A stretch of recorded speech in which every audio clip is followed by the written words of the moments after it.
hermanos, vamos a, así como están gozosos, vamos a irnos a la Biblia, al libro de Ruth, capítulo número 1, versículo 22. El libro de Ruth, capítulo número 1, versos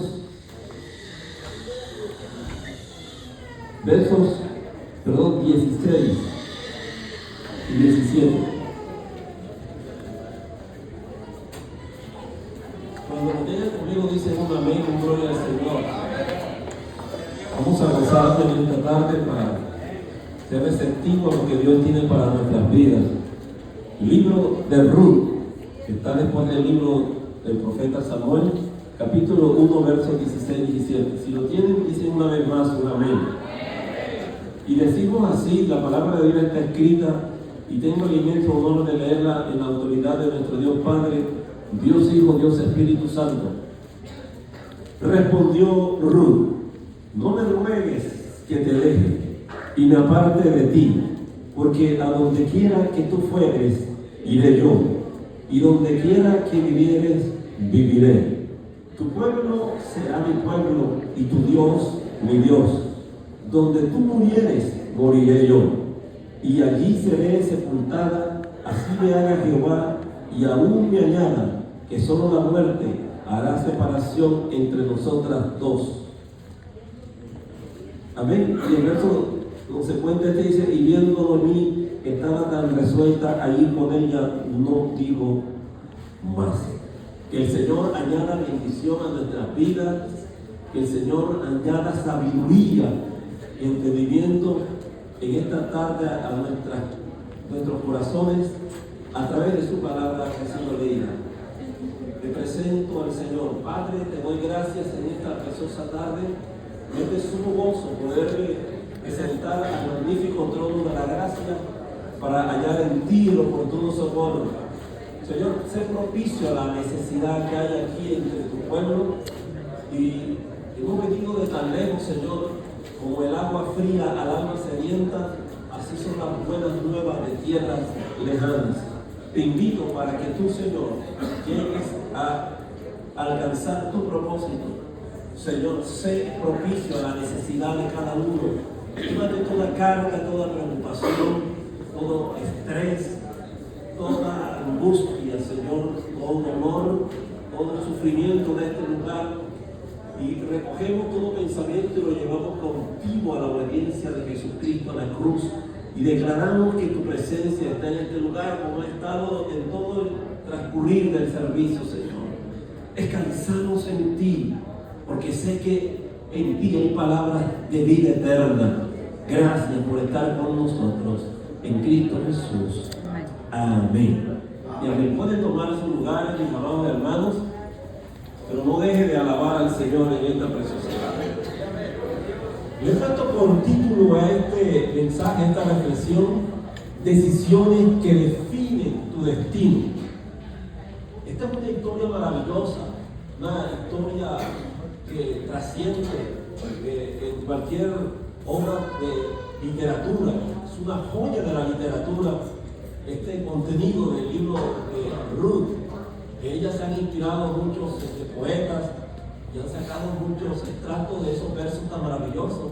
Es más, como el que leímos, es un verso, unos versículos muy alusivos, muy apropiados cuando se hacen los novios hacen una declaración, una promesa o un pacto en un altar, o cuando imprimen las tarjetas de invitación, ¿verdad?, en las bodas. Usted ha visto que este texto es un texto estrella, un texto hermoso para tomarlo en cuenta, porque es una declaración que hay allí y incondicional, por decirlo así, hermanos. Entonces, esto es de lo que vamos a hablar un poco en esta tarde. Este libro se dice de unos eruditos que fue adjudicado como una autoría al profeta Samuel. Unos 4.000 años atrás se dice que se escribió este libro, y era una época, por decir el trasfondo histórico de este contenido, se dice que era una época de sequía, una época de hambruna, una época de escasez en cuanto a la finanza, cuestiones de carácter moral, social, espiritual, político de esa nación. Es más, si yo tuviera que contextualizar estos apartes del libro, tendría que usar el libro de Jueces en el capítulo 25, verso 21, como un contexto, como para reforzar esta reflexión de esta tarde. Que dice, y que no había rey en Israel, y dice, y cada quien hacía lo que mejor le parecía. Era una nación, un pueblo en anarquía. Cada quien hacía lo que le daba la gana. Usted se puede imaginar una familia que vea usted que los hijos suyos hagan lo que mejor les parece, que no tienen ley, o sea, no hay ley, no hay gobierno, el padre no es tomado en cuenta, es saboteado, es desautorizado, la mamá de ella se burla. Usted pudiera mirar, visualizar una situación de una familia así, una familia funcional. Se le figuraría a usted ver una iglesia en donde solamente existiera un relajo, un desorden, donde no hubiese una autoridad, donde todo el mundo quisiera hacer lo que mejor le pareciera, que no se someten, que hablan de los siervos del Señor, no se someten a los líderes. Claro que no es esa la figura o el ejemplo, ¿verdad?, que yo quiero decir que se vea en este lugar. Yo los felicito porque aquí en la iglesia Nuevo Pacto hay una iglesia ordenada, una iglesia llena de la presencia de Dios, porque se siente el mover de Dios en este lugar, hermanos. Yo desde que entro me gozo porque hay una atmósfera, se respira un ambiente hermoso de la presencia de Dios en este lugar. Amén. Y no en todo lugar se puede decir lo mismo, ¿eh? Yo he ido a lugares donde, hermanos, se siente la respiración de la gente. Hermano, digo, en algún lugar de manera de jocosa, que se pudiera decir que se mueven más las novias de Guanajuato que en esos lugares. Ya, parece que uno dijera, vamos a comprar, ¿cuánto dicen un aleluya? A ver, nadie sabe, como que hay que sacarle los aleluyas con tirabuzón. Pero aquí no, aquí la gente, hermano, yo creo que son espontáneos para alabar, para glorificar el poderoso nombre del Señor. Traerse la gloria y la honra. Oh, gloria al nombre del Señor. Porque no batallamos tanto cuando hay un ambiente así ameno, ¿verdad? Porque ya estamos preparados para el mover del Señor en nuestras vidas, hermano. Gloria a Jesús. Entonces, volviendo al pasaje, fíjense que voy a presumir algo. Yo tengo un hábito, ya lo voy a decir, un buen hábito, desde hace un par de años atrás, que me encanta escuchar la Biblia en audio, todos los días, una terapia que me he propuesto hace más de 2 años, ya así la he escuchado más de 9 veces. Damos la gloria a Dios por eso, hermano. Por 9 ocasiones, y sin saltarme un texto, aunque Crónica diga una cantidad de nombres que ni conozco, digo, Señor, pero ¿para qué esos nombres aparecen allí? Tengo la paciencia de oírlo, por 9 ocasiones. Bendito sea el Señor. Y leída pues como unas 3 veces. Solo lo digo esto de manera de que he predicado en más de 40 años de conversión del libro de Ruth. Y en esta ocasión me parece increíble descubrir, o sea, yo comenzar a leer y descubrir y estudiar este capítulo 1, porque me voy a basar en el capítulo 1 del libro de Ruth. Y yo no lo había visto desde esa perspectiva, desde que comencé a empezar a sacar, Señor, dime qué hablo a este pueblo donde me envías, qué es lo que tú quieres para este pueblo. Y descubrí aquí algunas cositas que le quiero mencionar acerca de decisiones. Amén. Decisiones que definen tu destino. Ya que no saben, hermano, descubrir en ese libro, en ese capítulo número 1, 7 decisiones que son muy claves, muy importantes en la vida. Y fueron muy importantes para esta familia. Pero quiero decir que muchas veces nosotros, voy a primero que todo a definir, ya de acuerdo a la Real Academia de la Lengua, ¿qué se define como decisión? Dice que es las características de que una persona individualmente, de acuerdo a su razonamiento, a su pensamiento, decide o, ¿verdad?, determina materializar sus propias ideas. Vamos a decirlo de una manera bíblica, que las decisiones son la facultad de la conciencia, ya, porque Dios nos ha dado a nosotros algo que se llama libre albedrío. ¿Amén, hermanos? ¿Están conmigo? Ok, entonces la decisión es la facultad de la conciencia. Conciencia significa con conocimiento. Que nosotros, cada uno, hemos determinado en algunas áreas de nuestra vida para creer en algo que a lo mejor para usted le parezca bueno, pero a lo mejor puede ser que sea malo.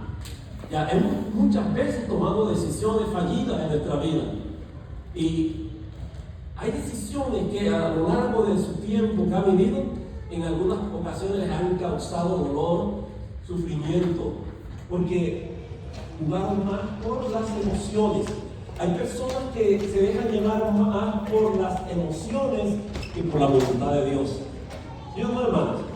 Hay personas que juegan más con sentimientos que con la voluntad de Dios.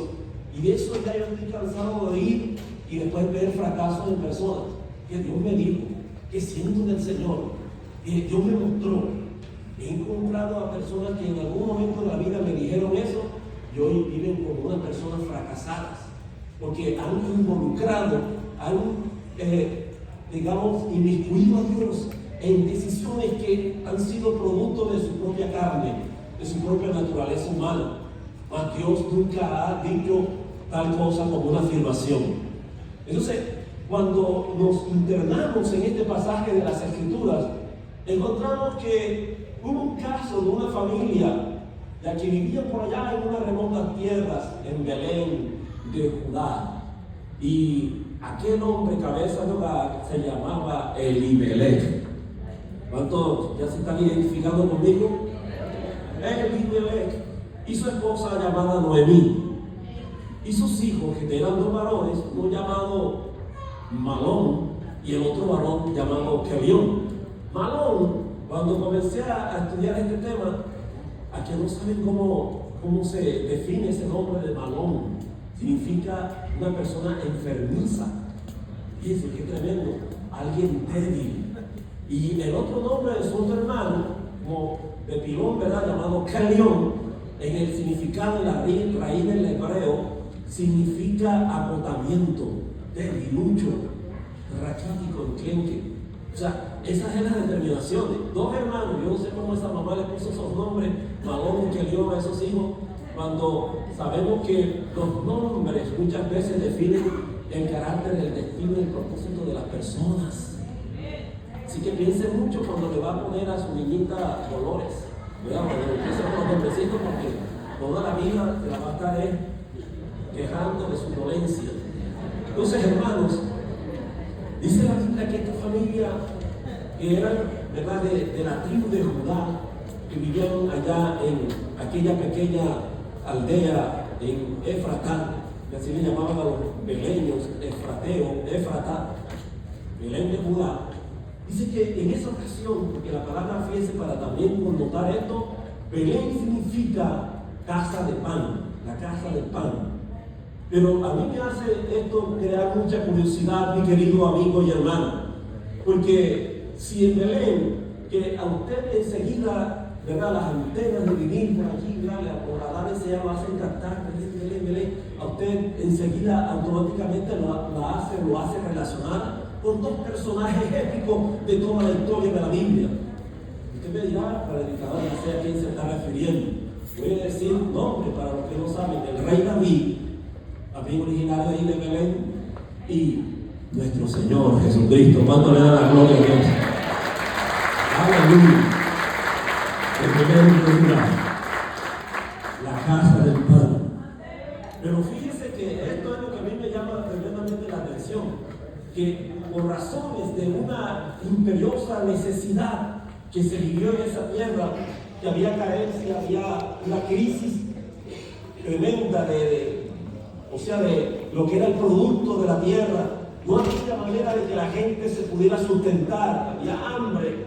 Entonces a esta familia le tocó la tremenda tarea de emigrar de aquella tierra.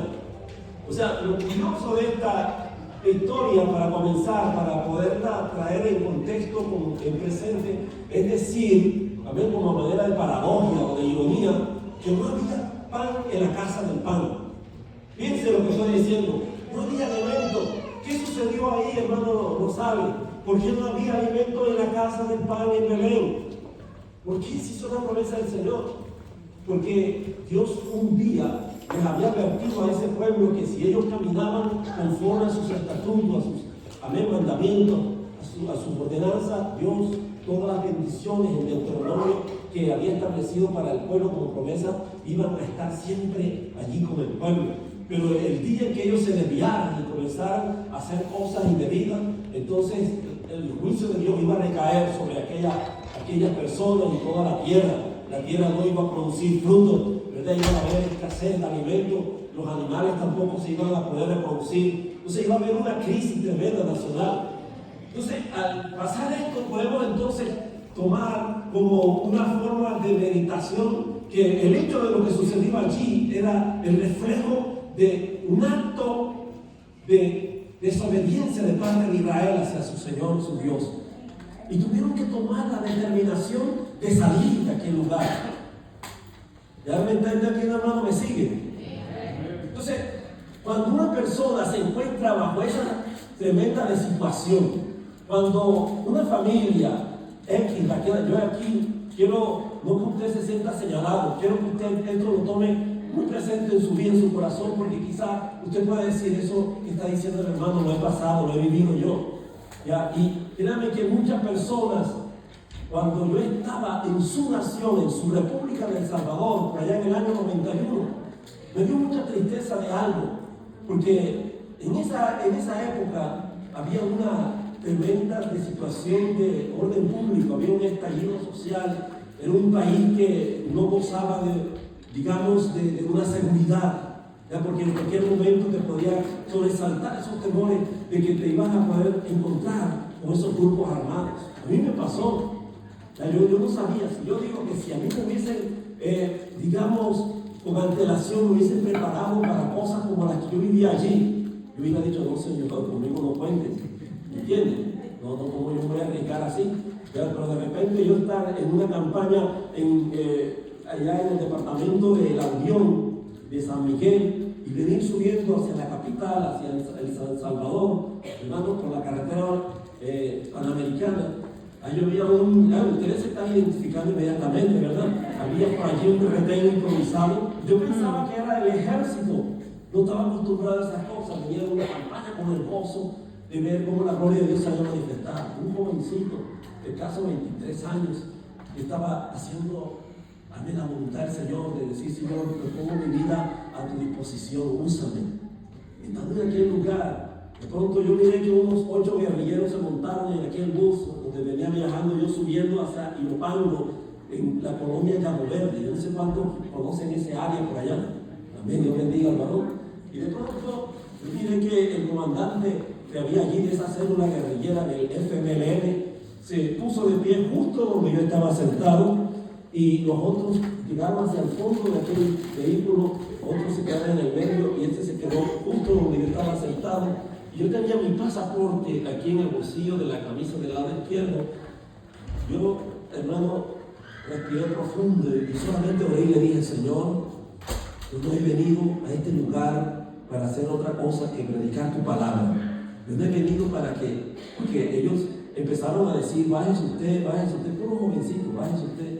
Yo le dije, Señor, ocúltame delante de este individuo, hazme un anciano, un viejito, hazme invisible, pero no permitas que me baje, porque donde me diga, bájate. Señor, yo no fui sacado de mi país para venir a esta nación a ser entrenado para acabar, para terminar con la vida de las personas.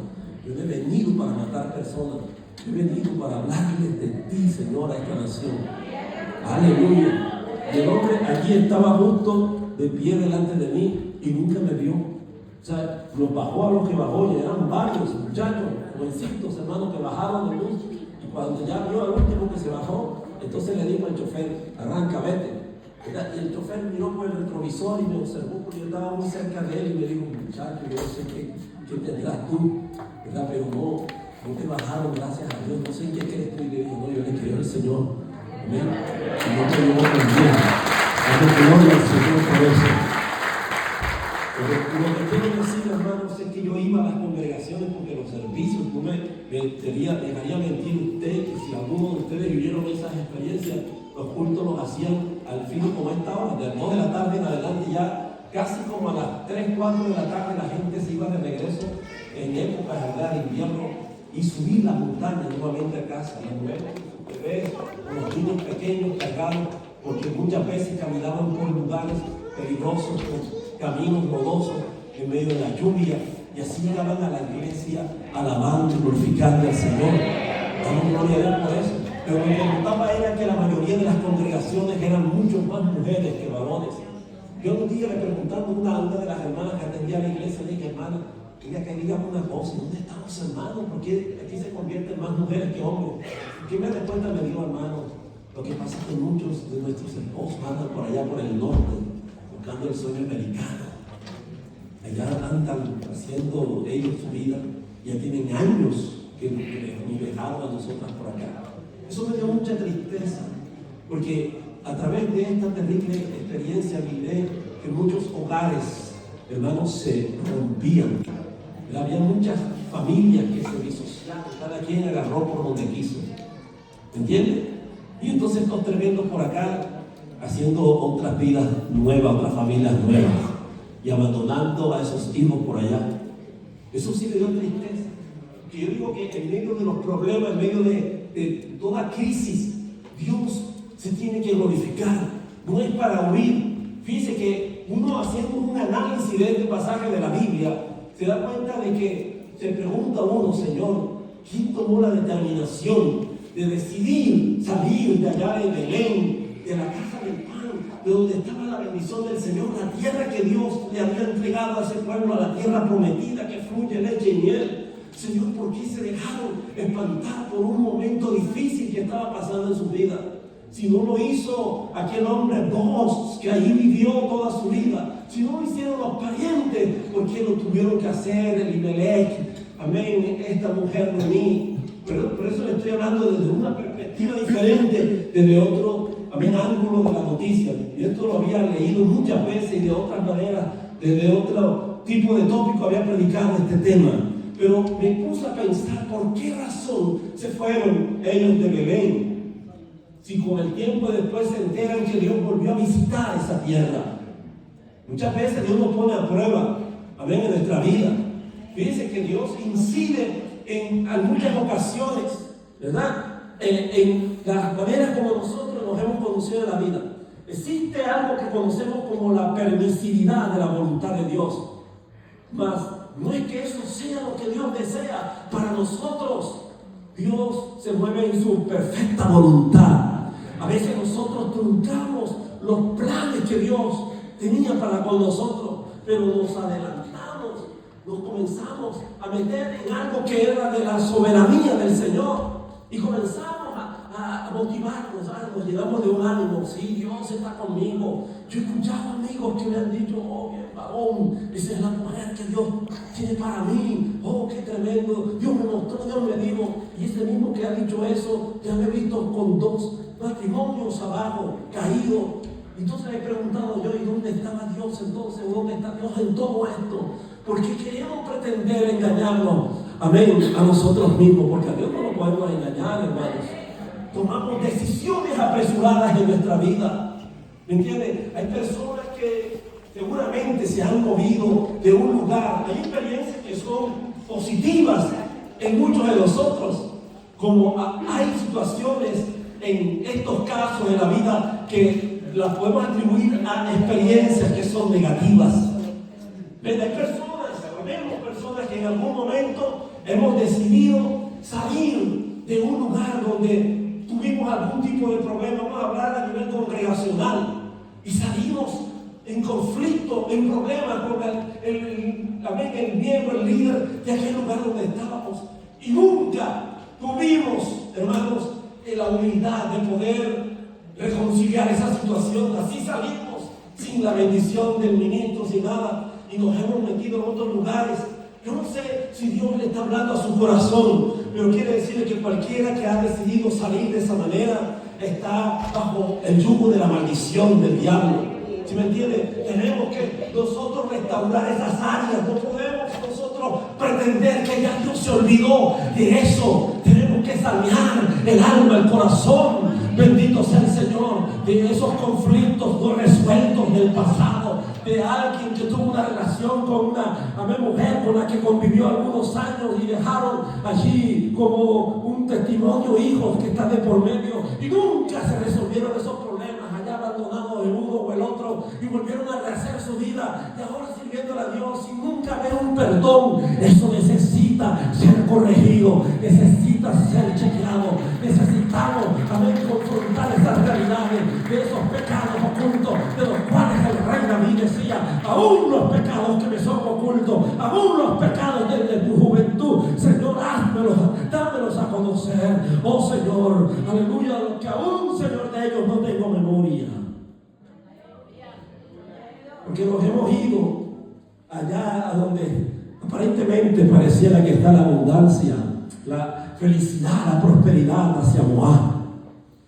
Y quiero señalar lo siguiente: Moab es un estereotipo de la maldición del mundo. ¿Ustedes saben el origen de Moab? Esas llanuras espesas, hermosas, donde allí ella y esta familia tomaron la resolución de irse. Pues ¿saben qué ocurrió en Moab? Que primero que todo, ¿dónde procede este asunto?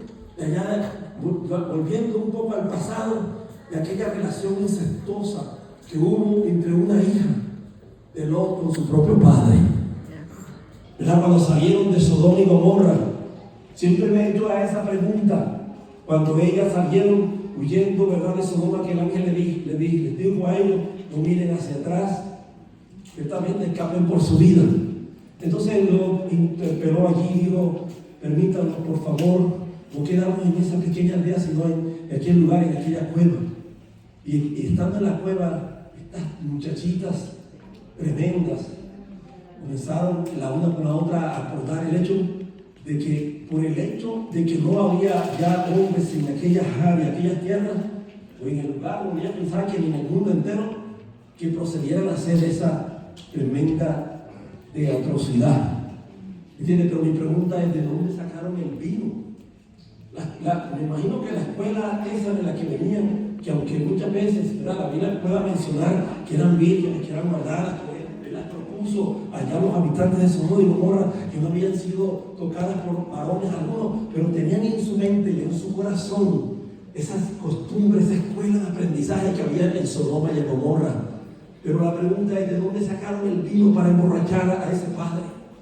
De allí vino, ¿verdad?, el nacimiento, el origen de ese varón llamado Moab, el hijo de la primogénita hija de Lot.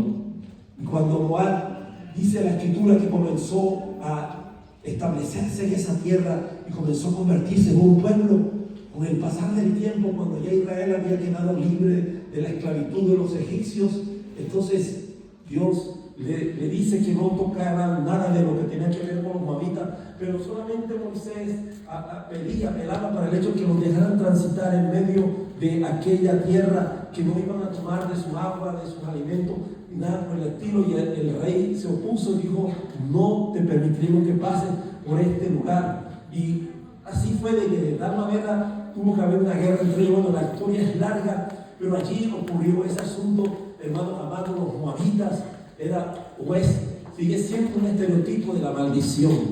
Allí tomaron la decisión de irse a aquella familia, dejando a Belén, la casa del pan, el lugar donde Dios había establecido un convenio, un pacto, la ciudad de Dios, a ver, la tierra de la promesa. La dejaron, la abandonaron, porque había un momento difícil que estaban pasando esta familia de escasez, y se fueron rumbo hacia aquella tierra de Moab. Entonces, por eso yo quisiera rápidamente aquí resaltar, hermanos, las 7 decisiones que aparecen en este libro. 7 decisiones que determinan el contenido del primer capítulo del libro de Ruth. La primera decisión que usted allí va a encontrar aparece en el verso 1, que dice: aconteció en los días que gobernaban los jueces que hubo hambre en la tierra, y un varón de Belén de Judá Dice que fue a morar en los campos de Moab, él y su mujer y 2 hijos. Esa es la primera decisión. Primera decisión. Recuerde que habíamos dicho que la gente, al ver que no había rey, cada quien hacía lo que mejor le parecía. Y para su criterio, su manera de pensar, ellos creyeron que irse de esa tierra era lo mejor. Yo no sé si usted me está copiando lo que estamos diciendo, pero habemos muchos de nosotros que lo que menos hacemos es asegurarnos de, primeramente, pedirle al Señor una confirmación de nuestra decisión. Señor, ¿estás tú de acuerdo con esto que estoy por decidir? Señor, tú, amén, estás conmigo, te agrada, es de tu gusto, Señor, que yo decida hacer esto. Amén, jovencitas, asegúrese de que sea la voluntad perfecta de Dios. Señor, ¿es este el hombre que tú has decidido que sea para mí? Oh, muchachas, amén, asegúrense que sea el hombre de su vida, que sea de la voluntad perfecta de Dios. Lo mismo los varones con las jovencitas.